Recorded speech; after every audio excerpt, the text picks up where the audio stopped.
इंसान हमेशा से ही ये सोचते रहा है कि जहाँ हम रहते हैं क्या इसके अलावा भी कोई ऐसी धरती है जहाँ पर इंसान रहता होगा, क्या हम वहाँ पर जा कर के बस सकते हैं। और जब भी इस प्रकार की धरती की हम बात करते हैं तो उसमें सबसे पहला नंबर आता है मंगल ग्रह का। मंगल ग्रह काफ़ी सिमिलर है पृथ्वी से, इसलिए वैज्ञानिक लोग इसके रहस्य को समझने में जुटे हुए हैं। तो बड़ा क्वेश्चन यही आता है, बिग क्वेश्चन, कि लाइफ ऑन मार्स, क्या मंगल ग्रह पर जीवन है। वैज्ञानिक लोग लगभग 100 साल हो चुके हैं, सेंचुरी से ये खोज कर रहे हैं कि मार्स पर लाइफ एग्जिस्ट करती है या नहीं, लेकिन अभी तक फाइनल रिपोर्ट नहीं आई है। अब इस जर्नी में शुरुआत होती है 1976 के वाइकिंग मिशन के साथ में। वाइकिंग मिशन ने एक एक्सपेरिमेंट में साइन ऑफ मेटाबॉलिज्म मतलब जीवित एक्टिविटी जैसे सिग्नल डिटेक्ट किए थे मंगल ग्रह पर, लेकिन दूसरे डिटेक्टर ने ऑर्गेनिक मॉलिक्यूल नहीं पाए। यहाँ पर यह स्टडी हो गई फेल, मतलब रिजल्ट कंफ्यूजिंग और कॉन्ट्राडिक्शनरी रहा था। इसके बाद 1996 में मार्शियन मेट्रॉइड ALH 840001 मार्शियन उल्कापिंड ALH 84001 एक मीटेरॉइड में साइंटिस्ट ने माइक्रोफोसिल लाइक शेप की रिपोर्ट करी। उसको लगा कि जीवाश्म जैसे छोटी छोटी आकृतियां इसमें मौजूद हैं, लेकिन बाद में लैब में स्टडी हुआ, इसमें similar shapes nano biological process से भी बन गई, तो ये चीज़ भी फेल हो जाती है, मतलब ये फॉसिल्स के प्रूफ नहीं थे। इसके बाद 2000 में मीथेन गैस की रिपोर्टिंग होती है। कुछ स्टडीज़ ने मार्स के एटमॉस्फेयर में मीथेन गैस की रिपोर्टिंग करी, लेकिन लेटर मेजरमेंट्स में वही मीथेन लेवल कंफर्म नहीं हुए, मतलब फिर से यहाँ पर हम लोग फेल हो गए। इसके बाद सन 2005 में केव हाइपोथेसिस हमको देखने को मिला, मतलब जो गुफा यहाँ पर बनी हुई हैं इनका अनुमान लगाया जाता। अब ये रिपोर्टिंग होता है कि मंगल ग्रह के केव्स में लाइफ हो सकती है जो लिक्विड वाटर से सस्टेन करती होगी, लेकिन नासा ने बाद में क्लैरिफिकेशन दिया कि इसके लिए हमारे पास में कोई ऑब्जर्वेशनल एविडेंस नहीं मौजूद है। इसके बाद 2025 में हम पहुंच चुके हैं। प्रिजर्वेंस रोवर की फाइंडिंग से अब तक हमें क्या हासिल हुआ। प्रिजर्वेंस रोवर ने J0 क्रेटर में मड स्टोन डिटेक्ट किया। इन मड स्टोन्स में कार्बन है, फेरस फॉस्फेट है और सल्फाइड मिनरल्स है। नॉर्मली आप देखेंगे ऑर्गेनिक मटेरियल्स और ये मिनरल्स साथ में ही मिल जाते हैं। ये डिस्कवरी क्वेश्चन राइज करती है कि क्या मार्स पे कभी लाइफ प्रोसेस हुई होगी या फिर नहीं हुई। कंक्लूजन का यही है कि भाई सिर्फ इन सिचु रोवर स्टडीज से कंफर्म करना मुश्किल हो जाता है। फाइनल क्लैरिटी तभी मिलेगी जब मार्स के सैंपल को अर्थ के लैब में हम डिटेलिंग के लिए लेकर के आएंगे। नमस्कार दोस्तों, आज है 14 सितंबर 2025 और दिन है रविवार। आज के द हिंदू न्यूज़पेपर का हम एनालिसिस करेंगे। आज संडे है, इसलिए संडे के दिन साइंस वाले पोर्शन के ऊपर हमारा फोकस रहता है, क्योंकि एडिटोरियल संडे के दिन नहीं रहता है। साइंस की न्यूज़ की जब भी बात आती है दोस्तों, तो सुनने में रिसर्च बहुत अच्छी लगती है, लेकिन इसके जो साइंटिफिक टर्म्स रहते हैं वो हमको बहुत परेशान करते हैं। क्यों? साइंस उसी समय में मज़ा देती है जब हम साइंस सब्जेक्ट को कंटिन्यू पढ़ाई करते थे, तो उस समय यदि हम साइंस के करंट अफेयर को पढ़ते तो बेटर तरीके से उसमें हमारी अंडरस्टैंडिंग होती। फिर भी हम लोग कोशिश करते हैं दोस्तों कि इस चीज़ को, साइंस को मतलब हम कंटिन्यू रखें, छोटी मोटी टर्म्स जो है उसको भी हम लोग कंटिन्यू रखें। पहले नंबर का जो आर्टिकल यहाँ पर डिस्कस किया जाएगा दोस्तों, ये पार्टिकुलरली बेस्ड है HIV डिसीज से रिलेटेड। इसमें बहुत सारे साइंस के टर्म्स हैं जिनको हमें समझना बहुत ज़्यादा ज़रूरी है। सबसे पहले साइंस के टर्म्स ही हम समझेंगे, इसके बाद ही हम न्यूज़ आर्टिकल की तरफ आगे बढ़ने की कोशिश करेंगे। शुरुआत में सबसे पहला जो टेक्निकल वर्ड इसमें बार बार आएगा वो है एंटीबॉडी। हमारे इम्यून सिस्टम के प्रोटीन होते हैं जो वायरस या फिर बैक्टीरिया को आइडेंटिफाई और न्यूट्रलाइज करते हैं। जैसे अगर HIV बॉडी में एंटर करता है तो एंटीबॉडी उसके सरफेस प्रोटीन को बाइंड करके उससे रोकने की कोशिश करते हैं। इसके बाद सेकंड वाला जो टर्म हम यूज करने वाले हैं दोस्तों यहाँ पर, वो आएगा ब्रॉडली न्यूट्रलाइजिंग एंटीबॉडीज। मतलब ये एक स्पेशल टाइप के एंटीबॉडी होते हैं जो एचआईवी के मल्टीपल वेरिएंट को न्यूट्रलाइज कर देते हैं। नॉर्मली एंटीबॉडी एक या दो स्ट्रैंड पे इफेक्टिव होते हैं, लेकिन इस प्रकार का जो ब्रॉडली न्यूट्रलाइजिंग एंटीबॉडी है बहुत सारे स्ट्रेन के ऊपर काम करते हैं, इसलिए एचआईवी को रोकने के लिए ये बहुत ज़्यादा इम्पोर्टेंट हो जाते हैं। इसके बाद हम बात करते हैं न्यूट्रलाइजेशन की। वायरस को इनएक्टिव कर देना ताकि वो सेल्स को इन्फेक्ट ना कर पाए। जैसे एंटीबॉडी यदि एचआईवी के स्पाइक प्रोटीन में चिपक जाते हैं तो एचआईवी सेल के अंदर घुस नहीं पाएगा और हम लोग सेफ रहेंगे। इसके बाद जेनेटिक वेरिएशन की जब बात करते हैं हम लोग दोस्तों, एचआईवी बहुत तेजी से म्यूटेट करता है, इस वजह से उसके अलग अलग वेरिएंट स्ट्रेन एक ही पेशेंट के अंदर भी एग्जिस्ट करते हैं। मतलब एक ही प्रकार में, एक ही शरीर में दो प्रकार का एचआईवी का वेरिएंट हमको देखने को मिल सकता है। इसके बाद यदि हम कंजर्व रीजन की बात करें, मतलब एचआईवी के कुछ हिस्से ऐसे होते हैं जो वो बदल नहीं पाता है, वरना वो सरवाइव ही नहीं कर पाएगा। जैसे ही CD4 बाइंडिंग साइट की बात करें, एचआईवी इसी के थ्रू टी सेल में घुस जाता है। अगर इसको आप बदल दोगे तो एचआईवी एंट्री ही नहीं कर पाएगा। तो इसके लिए ऊपर में हमने जो यहाँ पर बात करे थे किसकी, ब्रॉडली न्यूट्रलाइजिंग एंटीबॉडीज, यहाँ पर बोला जा रहा है जो हमारा ब्रॉडली न्यूट्रलाइजिंग एंटीबॉडीज है इसी रीजन को टारगेट करने का काम करता है। इसके बाद हम बात करते हैं CD4 रिसेप्टर्स की। ये एक प्रोटीन मॉलिक्यूल होते हैं जो टी सेल के सरफेस पर होता है। एचआईवी इसी CD4 रिसेप्टर्स के साथ अटैच होकर के अंदर घुसता है। इसके बाद एचआईवी सब टाइप्स एंड स्ट्रेन की जब हम बात करते हैं, सब टाइप मतलब एचआईवी की बड़े बड़े कैटेगरी जैसे A B C। स्ट्रेन मतलब हर सब टाइप के अंदर भी छोटी छोटी कैटेगरी होती हैं। जैसे इंडिया में मेनली HIV 1 सब टाइप C सर्कुलेट करता है। इसके बाद स्पाइक प्रोटीन की बात करें तो एचआईवी वायरस के सरफेस पे जो प्रोस्ट्रूसियंस होते हैं उन्हें स्पाइक प्रोटीन बोलते हैं। ये प्रोटीन्स वायरस को होस्ट सेल में एंट्री करने में हेल्प करते हैं। एंटीबॉडीज इन्हीं स्पाइक प्रोटीन को न्यूट्रलाइज करने की कोशिश करता है।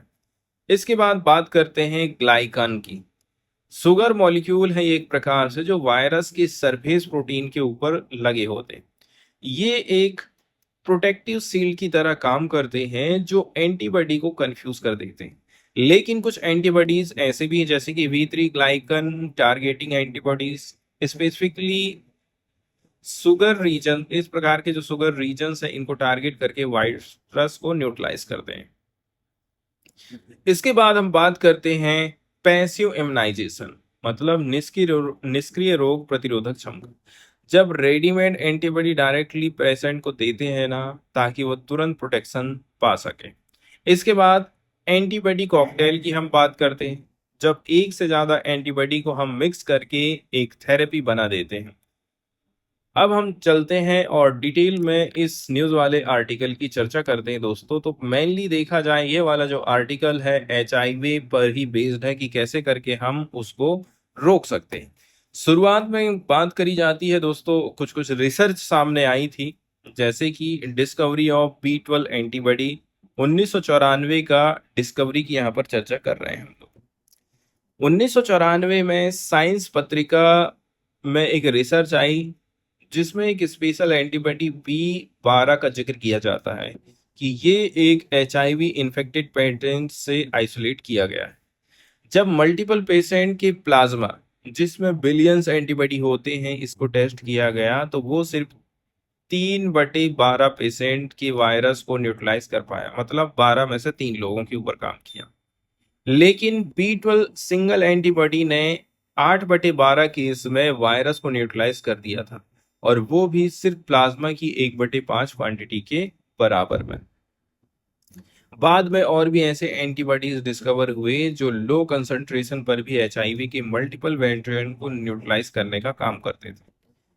इन्हें बोला गया था ब्रॉडली न्यूट्रलाइजिंग एंटीबॉडीज। ये एचआईवी पैंडेमिक को खत्म करने की एक उम्मीद पैदा करते हैं। इसके बाद challenges of HIV genetic variation की बात करें, अब तक 100 ऑफ BNABS, अब बार बार जो है शॉर्टकट में ही यहाँ पर नाम आने वाला है BNBAS, मतलब ब्रॉडली न्यूट्रलाइजिंग एंटीबॉडीज डिस्कवर हो चुके हैं अलग अलग एचआईवी पेशेंट। दिक्कत यह है कि एचआईवी के अंदर बहुत ज्यादा जेनेटिक वेरिएशन होता है। एक ही पेशेंट के अंदर अलग अलग टाइप का एचआईवी हो सकता है। इसी वजह से एक सिंगल दवा इनके ऊपर काम नहीं कर पाएगी। एचआईवी इम्यून सिस्टम से बचने के लिए कुछ टेक्टिक अपनाता है, जैसे कि सेल के अंदर घुसकर छिप जाएगा, नए वायरस पार्टिकल प्रोड्यूस नहीं करता है, इम्यून सिस्टम डिटेक्ट नहीं कर पाता है। होप फॉर वैक्सीनाइजेशन, मतलब यहाँ पर वैक्सीनाइजेशन के जरिए क्या हम इस प्रकार के जो न्यूट्रलाइज करने वाले एंटीबॉडी हैं ब्रॉडली उनको बना सकते हैं, BNB क्या हम बना सकते हैं। बहुत कम HIV patient neutrally BNABS develop कर पाते हैं, इसलिए वैज्ञानिक वैक्सीन के जरिए उनका प्रोडक्शन इंड्यूस करने की कोशिश कर रहे हैं।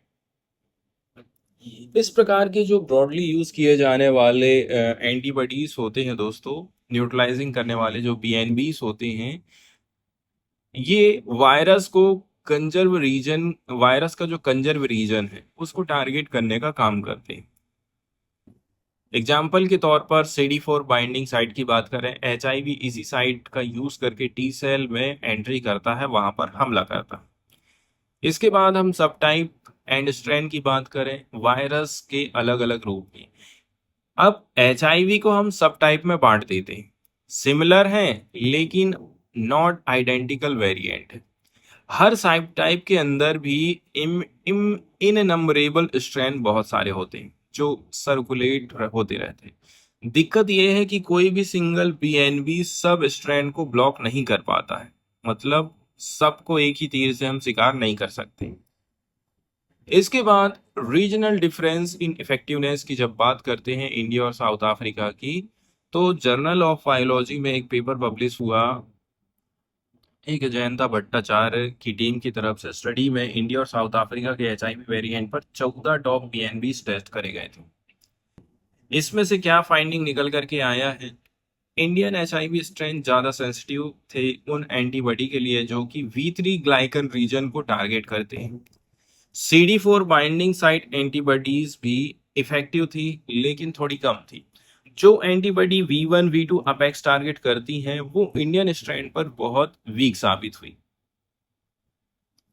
एक इंटरेस्टिंग पैटर्न यहाँ पर बताया जाता है दोस्तों, वो क्या है कि जो वायरस V1 या फिर V2 एंटीबॉडी को विरोध करते थे, रोकते थे, उन्हें CD4 binding site antibodies effectively neutralise कर देती थी।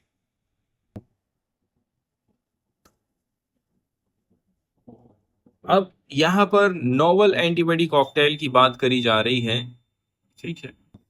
बोला जाता है कि टीम ने एक नया 3BNAB कॉकटेल प्रपोज किया है जिसका नाम रखा गया है BG18 + N6 + PGDM 1400।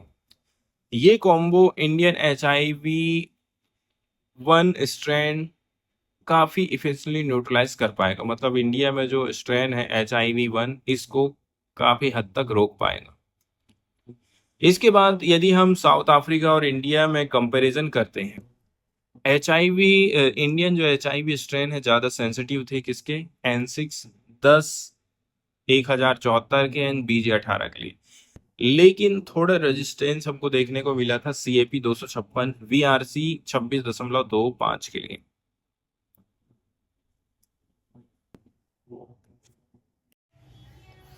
इसके बाद वाली साइंस की जो न्यूज़ डिस्कस करेंगे दोस्तों, ये पार्टिकुलरली AI मीटिंग टूल से रिलेटेड है। सबसे पहले थोड़ी सी बेसिक जानकारी देख लेते हैं।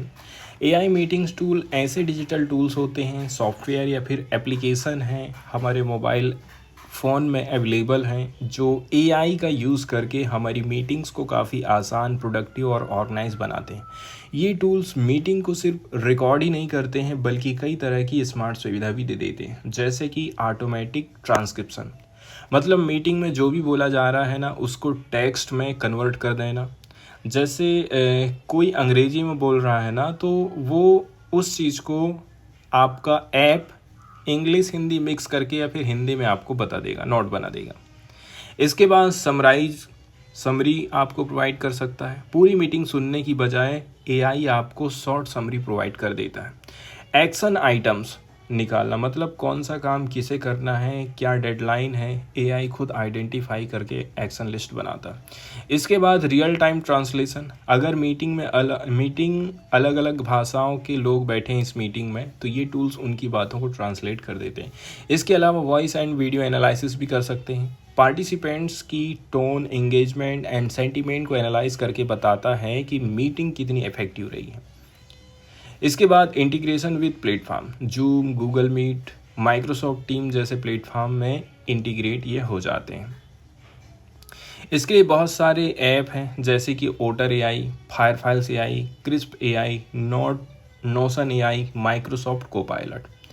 ओटर एआई ट्रांसक्रिप्शन और नोट्स बनाने के लिए है। फायरफ्लाइज है voice to text plus action items के लिए। क्रिस्प एआई जो है बैकग्राउंड नॉइस हटाने के लिए है। नोशन एआई है मीटिंग नोट्स और समराइज करने के लिए। माइक्रोसॉफ्ट को पायलट है टीम्स मीटिंग में एआई सपोर्ट देने के लिए। इसके बाद हम अपने आर्टिकल की तरफ चलते हैं और देख लेते हैं कि एआई मीटिंग टूल से रिलेटेड साइंस में कुछ रिसर्च आई है, इससे रिलेटेड क्या बात यहाँ पर बताई जाती है। मेनली यहाँ पर बताया जाता है दोस्तों, जो एआई मीटिंग टूल्स होते हैं ये हमें क्या प्रॉमिस करते हैं। आज के टाइम में हर जगह AI powered meeting tools available हो गए हैं जो मीटिंग के दौरान नोट्स बना देते हैं, एक्शन आइटम्स हाईलाइट कर देते हैं और एफिशिएंसी लाते हैं। मतलब टीम मेंबर को खुद से लिखने की टेंशन ख़त्म हो जाती है, ये सारे काम आपको प्रोवाइड कर देते हैं। पहली नज़र में ये टूल्स एकदम सपने जैसे लगते हैं, टाइम और ऑर्गेनाइजेशन दोनों बचाने के लिए। इसके बाद लेकिन असली प्रॉब्लम ये हो जाती है कि ये टूल्स परफेक्ट नहीं होते। ये तभी हेल्पफुल बनते हैं जब आप क्लियर स्ट्रक्चर और राइट यूसेज का ध्यान रखो। अगर आप सोचोगे कि एक बार आपने सेट कर दिया है और अब वो ऑटोमेटिकली काम करते रहेगा तो फ्रस्ट्रेशन और टाइम वेस्ट ही होने वाला है, इसके अलावा हाथ में कुछ नहीं आएगा। मतलब प्रॉब्लम एआई की नहीं होती है बल्कि टीम्स की अप्रोच की होती है जो इसे प्लग एंड प्ले सॉल्यूशन मान लेते हैं बिना अडाप्ट किए। अगर आपने क्लियर प्रोसेस नहीं बनाया तो एआई के आउटपुट में इनकम्प्लीट समराइज, मिसिंग कॉन्टेक्स्ट या अनरिलायबल नोट्स भी आ सकता है। और ये टेक्नोलॉजी की लिमिटेशन नहीं है बल्कि यूसेज की गलती है। अब जब नए सिस्टम यूज़ करते हो तो शुरुआत में थोड़ा सा दिक्कत जाएगी, लेकिन instead of expecting perfection better है कि इसे एक प्रैक्टिस और फीडबैक बेस्ड इम्प्रूवमेंट की तरह ही आप इस्तेमाल करिए, इसको फाइनल मत मान लीजिए। एक बड़ी गलती ये हो जाती है कि टीम सोचती है कि टास्क को ऑटोमेट कर दिया मतलब प्रॉब्लम हमारी ख़त्म। लेकिन मीटिंग नोट्स सिर्फ वर्ड्स कैप्चर करना नहीं होते हैं बल्कि मीनिंग समझना, रिस्पॉन्सिबिलिटी असाइन करना और डिसीजन रेनफोर्स करना भी होता है। जनरेशन एआई टूल्स सूक्ष्म मतलब नाउंस समझे जाने वाली जो चीज़ें होती हैं इसको समझने में थोड़ा स्ट्रगल करता है। अगर टीम के पास खुद क्लियर गाइडलाइन नहीं होती हैं तो एआई वहीं पर कन्फ्यूज़न पैदा कर देता है। ठीक इसी प्रकार है जैसे कि आप चैट जीपीटी या फिर गूगल जेमिनी यूज़ करते हैं, आपको किसी मुद्दे के ऊपर जब तक आप उसको क्लियरली इंस्ट्रक्शन नहीं देंगे, जब तक उस बात को वो रीड नहीं कर लेगा, तब तक आपको सही आंसर नहीं मिलने वाला है। तो टीम्स को चाहिए कि इन टूल्स को स्मॉल ग्रुप्स में टेस्ट करें, देखें कि कहाँ पर यूज़फुल है और कहाँ पर ये सिस्टम फेल हो जाता है। जैसे कि स्टेटस अपडेट मीटिंग में ये ज़्यादा यूज़फुल है, फैक्ट क्लियर होते हैं, लेकिन ब्रेनस्टॉर्मिंग मीटिंग्स में कॉन्टेक्स्ट और इमोशन ज़्यादा इंपॉर्टेंट हो जाता है। वहीं फीडबैक बेस्ड वर्कफ्लो एडजस्टमेंट की बात करते हैं। एरर को फेल्योर ना मान करके उन्हें सिग्नल समझो कि सिस्टम को और ट्यून करना है। फीडबैक लेकर के वर्कफ्लो एडजस्ट करना ज़रूरी हो जाता है। इसके बाद ओवर रिलायंस में बिल्कुल भरोसा हमको नहीं करना है। टीम टू टीम डिफरेंस की जब बात करते हैं, एक टूल जो एक टीम के लिए परफेक्ट है दूसरे के लिए फेल हो जाता है। हर टीम की अपनी communication style, decision making process और फॉर्मेलिटी लेवल होती है, इसलिए टूल्स को अडॉप्ट करना चाहिए। टीम को फोर्स नहीं करना चाहिए कि वो टूल की लिमिटेशन के हिसाब से चले। इसके बाद ट्रायल एंड एरर माइंडसेट की बात करें, बेस्ट अप्रोच यही है कि इन टूल्स को ट्रायल एंड एरर के माइंडसेट के साथ यूज़ करो। डिफरेंट सिनारियोज में टेस्ट करो, ऑनेस्ट फीडबैक लो और इटरेट करो। धीरे धीरे आपको समझ आ जाएगा कि एआई कहाँ पर दिक्कत पैदा कर रहा है और कहाँ पर हमको फ़ायदा पहुँचा रहा है। इसके बाद वाली जो साइंस की न्यूज़ डिस्कस करेंगे दोस्तों, ये पार्टिकुलरली यहाँ पर चर्चा करने वाली है मशीन लर्निंग एल्गोरिदम के बारे में। स्टडी का फोकस पॉइंट की बात करें तो एक रिव्यू हुआ था जिसमें 53 स्टडीज़ को एनालिसिस किया गया है। ये सारी स्टडीज़ मशीन लर्निंग एल्गोरिदम मतलब कंप्यूटर मॉडल जो डेटा से सीखते हैं इस पर आधारित थी, जो सुसाइड या फिर हॉस्पिटल ट्रीटेड सेल्फ हार्म का रिस्क प्रेडिक्ट करने की कोशिश करती है। एल्गोरिदम का परफॉर्मेंस की यदि हम जब बात करते हैं तो इसमें बोला जा रहा है कि रिजल्ट आया क्या। रिजल्ट ये आया है कि एल्गोरिदम की एबिलिटी बहुत कम है। इनका एक्यूरेसी 50% से भी कम था, मतलब ज़्यादा केसेस में एल्गोरिदम ने गलत अंदाज़ा लगाया। एग्जाम्पल जैसे कि 100 लोग रिस्क में थे तो एल्गोरिदम उनमें से आधे से भी कम को करेक्टली हाई रिस्क बोल पाया, बाकी को गलत या फिर लो रिस्क क्लासीफाई कर दिया। इसके बाद मिस क्लासिफिकेशन ऑफ प्रॉब्लम, इसका मतलब ये हो गया है कि more than half of the people जो सच में रिस्क में थे उन्हें सेफ या फिर लो रिस्क बता दिया जाता है। ये बहुत डेंजरस है क्योंकि ऐसे पेशेंट को टाइमली हेल्प हमें नहीं मिल पाती। कंक्लूजन में हम ये बोल सकते हैं, ऑथर्स ने कंक्लूड ये किया है कि ऐसे एल्गोरिदम अभी रिलायबल बिल्कुल नहीं है। इनको यूज़ करके एक्सपेंसिव ट्रीटमेंट देना, हाई रिस्क ग्रुप को देना और भी बड़ी हमारी गलती हो जाएगी। कुछ रिकमेंडेशन यहाँ पर दिए जाते हैं, जैसे कि रिसर्चर्स ने ये रिकमेंड दिया है कि सभी पेशेंट को नीड बेस्ड असेसमेंट दीजिए, मतलब उनकी एक्चुअल ज़रूरत और हिसाब से आप एवोल्यूशन करिए, ना कि सिर्फ एल्गोरिदम के प्रेडिक्शन पर डिपेंड हमको रहना है। मतलब टेक्नोलॉजी पर पूरा 100% भरोसा यहाँ पर हम नहीं कर सकते हैं। इसके बाद अगली जो रिसर्च यहाँ पर हम देखने वाले हैं दोस्तों, ये पार्टिकुलरली इसके बैकग्राउंड को हम पहले देखेंगे। वैज्ञानिक लोगों ने 4000 से भी ज़्यादा स्पेसिमेंस का डीएनए सीक्वेंस किया है, मतलब नमूने का अध्ययन किया है। ये सब म्यूज़ियम में प्रिजर्व किए गए एंड 120 प्लस एंड स्पीसीज़ का डेटा वैज्ञानिक लोगों ने कवर किया था। मेन जो फाइंडिंग रहा है वो ये है कि 79% ऑफ फिजीज एंडेमिक एंड स्पीसीज़ की यदि हम बात करें जो सिर्फ फिजी में नेचुरली पाई जाती हैं, आज के टाइम में इनकी संख्या धीरे धीरे कम हो रही है। ये डिक्लाइन का प्रोसेस तभी शुरू हो गया था जब ह्यूमंस फिजी में आए थे लगभग 3000 साल पहले। कॉन्ट्रास्ट विद अदर स्पीसीज़, यदि हम अदर स्पीसीज़ के साथ देखें तो स्थिति विपरीत है। जो एंड स्पीसीज़ ह्यूमन के थ्रू इंट्रोड्यूस हुई है, जैसे कि एक्सीडेंटली या फिर ट्रेड से आई है, या जो स्पीसीज़ पैसिफिक में वाइडली स्प्रेड होती हैं, उनकी पॉपुलेशन बढ़ रही है। मतलब जो नेटिव है इसको नुकसान हो रहा है और जो आउटसाइडर है वो ग्रो कर रही है। इसका रीज़न क्या हो सकता है? रिसर्च हाईलाइट करता है कि ह्यूमन की जो एक्टिविटीज़ है जैसे कि farming, land clearing, species introduction, मतलब नए जीव जो लाए जाते हैं, इसने आइलैंड के इकोसिस्टम को रिसेप कर दिया है। बिग पिक्चर ये है कि इस स्टडी से क्लियर हो जाता है कि ह्यूमन का जो इंटरवेंशन है इससे आइलैंड बायोडाइवर्सिटी बहुत ज़्यादा प्रभावित हो रही है। फिजी की एंडेमिक एंड्स का डिक्लाइन एक बड़ा इकोलॉजिकल वार्निंग है। बड़े बड़े चीज़ों के बारे में, जीवों के बारे में तो बात करते हैं, लेकिन छोटी मोटी चीज़ों के बारे में हम बात नहीं कर पाते। लेकिन जैव विविधता का ये भी बहुत बड़ा हिस्सा मानी जाती हैं, फूड चेन का एक बहुत बड़ा हिस्सा मानी जाते हैं। फिजी ने जो चीज़ फेस किया है, ये जो चीज़ें हैं हमारे देश में भी हो सकती है।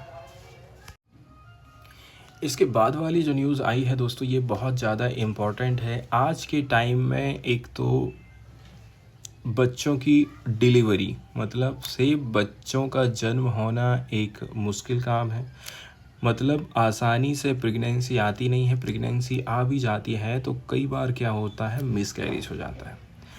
इसके बाद भी समस्या ख़त्म नहीं होती है। बहुत सारे बच्चे, ज़्यादातर बच्चे ऐसे हो रहे हैं आज के टाइम में जिनको मदर का पर्याप्त दूध नहीं मिल पाता है। अब ये वाली जो प्रॉब्लम है इसको वैज्ञानिक लोग आइडेंटिफाई कर रहे हैं, इसके ऊपर रिसर्च चल रही है। वैज्ञानिक लोगों ने 30 वुमेन के मिल्क सैंपल कलेक्ट किए। इन सैंपल में से आरएनए की सीक्वेंसिंग करी जाती है जो फ्लैट, ग्लूबुलस और मिल्क सेल्स में पाया जाता है। इससे की फाइंडिंग निकल कर के ये सामने आई है कि जो फैट ग्लूबुलस का रोल है, उन्होंने देखा है कि फ्लैट ग्लूबुलस मतलब दूध के अंदर के जो छोटे छोटे फैट के पार्टिकल्स होते हैं जेनेटिक सिग्नल कैरी करते हैं जो मिल्क प्रोड्यूसिंग सेल्स के सिग्नल से क्लोजली मैच करते हैं। मतलब ये जो नॉन इनविजिबल टूल्स हैं जिनके माध्यम से लैक्टेशन मतलब दूध का जो उत्पादन है इसका हम स्टडी कर सकते हैं। इसके बाद जीन का भी रोल महत्वपूर्ण हो जाता है। PLIN4 जीन ज़्यादातर उन वुमेन में हाई था जिनकी मिल्क प्रोडक्शन कम थी। इसके बाद KLF10 जीन ज़्यादातर उन वुमेन में हाई था जिनकी मिल्क प्रोडक्शन ज़्यादा थी। मतलब ये हो गया है कि जीन्स का डायरेक्ट कनेक्शन है मिल्क आउटपुट के साथ में। प्रैक्टिकल सिग्निफिकेंस की बात करें, यह स्टडी बताती है कि अगर हम जीन्स और उनके सिग्नल्स को समझ सकें तो ब्रेस्ट फीडिंग डिफ़िकल्टीज़ के लिए जो न्यू बायोलॉजिकल टारगेट हैं इनको हम डेवलप कर पाएंगे, नया रास्ता खोज पाएंगे। बिग पिक्चर ये है कि लैक्टेशन के लिए जेनेटिक बेसिस को समझने का सेफ और नॉन इन्वेजिव मेथड मिला है। तो मदर फीडिंग के हिसाब से देखा जाए दोस्तों, बच्चे के लिए माता का जो दूध होता है बहुत ज़्यादा महत्वपूर्ण होता है, चाहे बच्चे का शारीरिक विकास हो चाहे उसका मानसिक विकास हो। एक चीज़ में और ये देखा हूँ कि जिन बच्चों को मदर का दूध अच्छा मिलता है, पर्याप्त मात्रा में मिलता है ना, वो बच्चे जल्दी खाना खाना सीखते हैं और खाने पीने में कभी कहना चाहिए परेशान नहीं करते। लेकिन जिन बच्चों को मदर का दूध कम मिला है उन बच्चों में मैं ये देखा हूँ कि वो बच्चे खाना पीने से बहुत ज़्यादा परहेज करते हैं, जल्दी से उनके मुंह में टेस्ट आता नहीं है। इसलिए ये वाली जो स्टडी है आने वाले टाइम पीरियड में बहुत ज़्यादा हेल्प कर सकती है, क्योंकि मैं अपनी आँखों से जो चीज़ें देख रहा हूँ उसके हिसाब से देखा जाए दोस्तों कि आज के टाइम में एक तो डिलीवरी नहीं होती है, मतलब जल्दी से प्रेगनेंसी नहीं आ भी जाते हैं तो 5 महीना 6 महीने तक पेट में बच्चा रहता है और उसके बाद उसकी डेथ हो जाती है, ठीक है, जिसको मिसकैरेज बोलते हैं। यदि बच्चे का जन्म हो भी जा रहा है तो सबसे बड़ी दिक्कत ये है उसके खाने पीने की है। कितना करके आप पाउडर वाला दूध पिलाएंगे? बच्चा जब तक माँ का दूध पिएगा नहीं तब तक सोता नहीं है, अच्छे से खेलता नहीं। इसलिए आने वाले टाइम पीरियड में ग्लूबुलस मतलब दूध के अंदर जो छोटे छोटे कण हैं फैट के, वसा के, ये बहुत इम्पोर्टेंट है, इनके ऊपर स्टडी हुई है। और यहाँ जो जीन ने इम्पोर्टेंट रोल अदा करे हैं उनके नाम हमको ध्यान में रखना है, PLNIN4 जीन और KLF10। अब जिनकी मिल्क प्रोडक्शन कम है उनमें ये पाया गया है हाई है, और जिनमें मिल्क प्रोडक्शन ज़्यादा है जिन मदर्स में उनमें KLF10 जीन हाई है। ये स्टडी बहुत इम्पोर्टेंट है।